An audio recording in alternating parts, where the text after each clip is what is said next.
రాయ్ రాయ్ అంటూ triple riding చేస్తున్న bike రేసర్లకు Vijayawada పోలీసులు కళ్లం వేస్తున్నారు. నగరంలోని ప్రధాన కూడళ్లలో ట్రిపుల్ రైడ్ చేస్తున్న యువకులపై ప్రత్యేక దృష్టి సారించారు.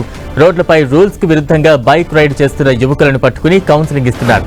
లైసెన్స్ లేకపోతే బైక్ ను సీజ్ చేసి యువకుల తల్లిదండ్రులకు కూడా కౌన్సిలింగ్ ఇస్తున్నామని చెబుతున్నారు. విజయవాడ ఆర్ఐ సూర్యభాస్కర్ తో మా ప్రతినిధి తిరుమలరావు ఫేస్ టు ఫేస్.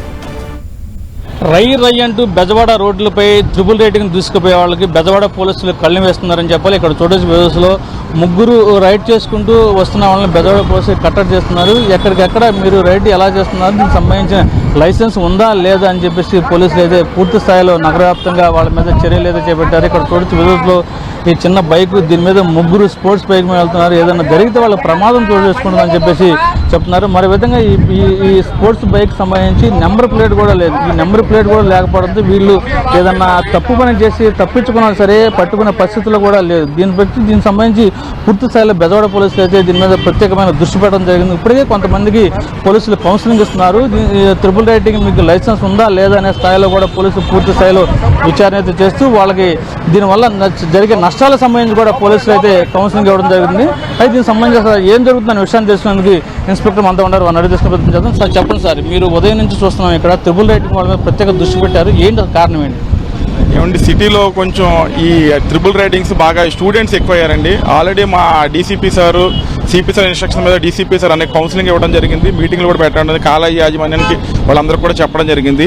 వీళ్ళు ఏంటంటే ఇంట్లో మరి చెప్పొస్తున్నారు లేదు, ట్రిపుల్ రైడింగ్ రావటం, చాలా హెల్మెట్ కూడా లేకపోవటం. ఆల్రెడీ ఒక 1 week back helmet awareness programme పెట్టాం. హెల్మెట్ అవేర్నెస్ ప్రోగ్రామ్ కూడా అంతా క్లియర్గా చెప్పడం జరిగింది. ఎందుకంటే హెల్మెట్ ఇంపార్టెన్స్ పెరిగింది. ఎంవీ యాక్ట్ ఒక హెల్మెట్ లేకపోవడం వల్ల ఫైన్ కూడా పెంచడం కూడా జరిగింది. ఎందుకంటే వీళ్ళు హెల్మెట్ లేకపోవడం, వితౌట్ డ్రైవింగ్ లైసెన్స్ తోటి చాలా ర్యాష్గా రావడం. ఎందుకంటే ఎంత స్పీడ్గా వస్తారంటే వాళ్ళకి తెలియలేక డ్రైవింగ్ లేకపోవడం. మైనర్స్ ఇంచుమించు ఇప్పుడు నేను ఆపిన దాంట్లో ఇంచుమించు సగం మంది మైనర్సే. వీళ్ళకి 18 సంవత్సరాలు దాని నుంచి ఆపుతున్నారు. వీళ్ళకి సంబంధించి డ్రైవింగ్ లైసెన్స్ అసలు ఉందా సార్ వీళ్ళ దగ్గర? ఇంచుమించు ఆపిన 10 బళ్ళు ఆపిన 10 ట్రిపుల్ రైడింగ్ వెహికల్స్ ఆపితే దాంట్లో ఓన్లీ 4 మెంబర్స్ మాత్రమే డ్రైవింగ్ లైసెన్స్ ఉందండి. మిగిలిన 6గురికి లేదు. ఆ బళ్ళన్నీ మేము సీజ్ చేసి వాళ్ళ పేరెంట్స్కి ప్రాపర్గా కౌన్సిలింగ్ ఇచ్చిన తర్వాత మా హ్యాండ్ ఓవర్ చేయడం జరుగుతుంది. ఇప్పుడు వీళ్ళతో కొన్ని మాట్లాడుతుంది కూడా జరుగుతుంది. మీరు వీళ్ళకి ఎలాంటి కౌన్సిలింగ్ ఇస్తున్నారు? ఈ ట్రిపుల్ రైడింగ్ వల్ల ఎలాంటి పరిణామాలు జరుగుతాయని చెప్పి వాళ్ళకి కౌన్సిలింగ్ ఇవ్వడం జరుగుతుంది.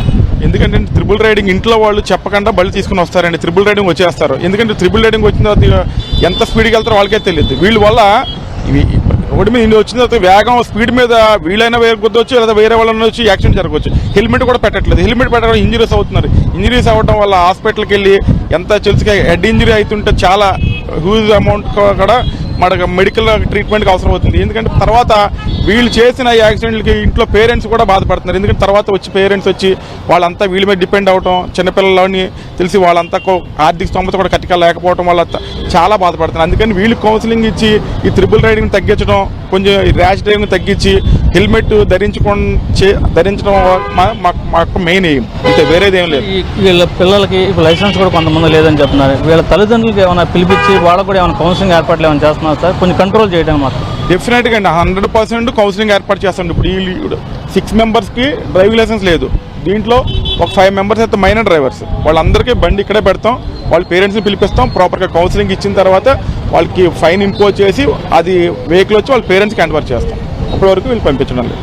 రైట్, ఇది ఏదైతే ఉందో ట్రిపుల్ రైడింగ్ చేసే వాళ్ళ మీద కఠిన చర్యలు తీసుకుంటాం. ఈ ట్రిపుల్ రైడింగ్ చేయడం వల్ల వీళ్ళకి కొంతమందికి లైసెన్స్ కూడా లేదు. అదేవిధంగా వీళ్ళకి ఏదైనా ప్రమాదం జరిగితే తల్లిదండ్రులు చాలా ఆవేదన వ్యక్తం చేస్తారని చెప్తున్నారు. దీనికి సంబంధించి పూర్తిగా ఇది లైసెన్స్తో పాటు హెల్మెట్ కూడా లేదు. ఏదైనా ప్రమాదం జరిగినప్పుడు హెల్మెట్ ఉంటే కొంచెం కంట్రోల్ అవుతుంది. హెల్మెట్ కూడా లేకపోవడం వల్ల ఎటువంటి చనిపోయిన ఘటనలు చాలా ఉన్నాయని చెప్పేసి చెప్తున్నారు. ఏదేమైనప్పటికీ ట్రిపుల్ రైడింగ్ మీద ఉక్కుపాదం అవుతామని చెప్పేసి బెజవాడ పోలీసులు చెప్తున్నారు. ఇది ఇప్పుడు పరిస్థితి. Video journalist Nagaraju, Tirumala TV, Vijayawada.